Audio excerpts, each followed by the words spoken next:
ঐতিহাসিক লিডু মালুগাঁৱৰ বাসিন্দাসকলৰ বৃহৎ ধৰ্ণা প্ৰতিবাদ উত্তৰ পূব কলাক্ষেত্ৰ কোল ইণ্ডিয়া লিমিটেড মাৰ্ঘেৰিটাৰ বিৰুদ্ধে নিশাচুৰা প্ৰতিবাদ মাৰ্ঘেৰিটা সমষ্টিৰ অন্তৰ্গত ঐতিহাসিক লিডু মালুগাঁৱৰ শতাধিক টাংচা সম্প্ৰদায়ৰ লোকে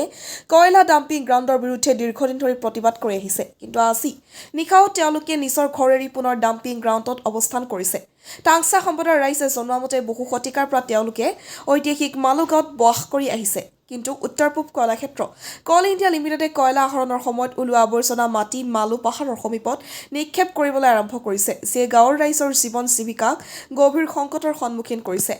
নিশা হ'লে কোম্পানী কৰ্তৃপক্ষই এই মাটি নিক্ষেপ কৰি যাওঁতেহে ৰাইজৰ উদ্বেগ বৃদ্ধি পাইছে বাসিন্দাসকলে নিজৰ মাটি ঘৰ আৰু পৰিয়াল বচোৱাৰ বাবে মাক দেউতাক শিশু তথা সমগ্ৰ পৰিয়ালসহ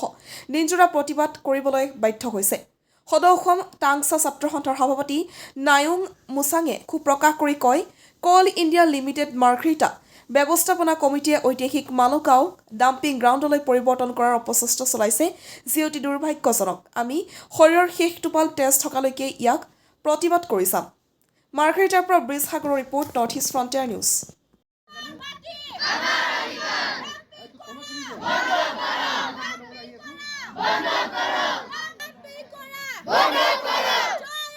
আমাৰ গাঁৱটো বচাওক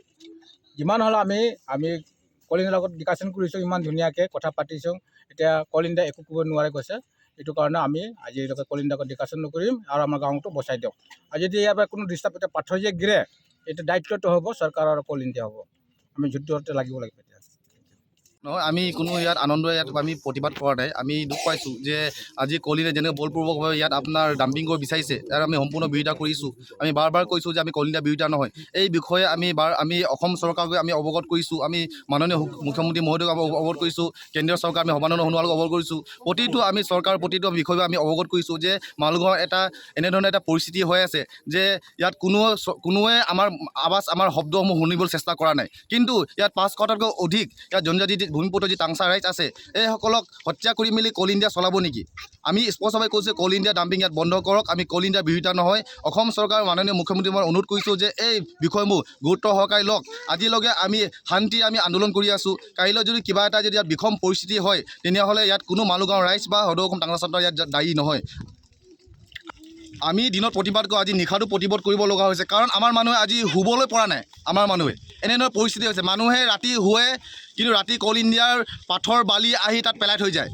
মানে শুই থাকোঁতে আপোনাৰ ঘৰত মানে ল'ৰা ছোৱালী মৰি থাকিব আজি মানুহে ৰাতি শুবলৈ শান্তি পোৱা নাই সেইকাৰণে ৰাইজে এতিয়া লাহেকৈ ল'ৰা ছোৱালী লৈ মেলি মা বাবাবোৰ এতিয়া লাহেকৈ ইয়াত ওলাই আহিছে এতিয়া মানুহে ঘৰত নাথাকে আৰু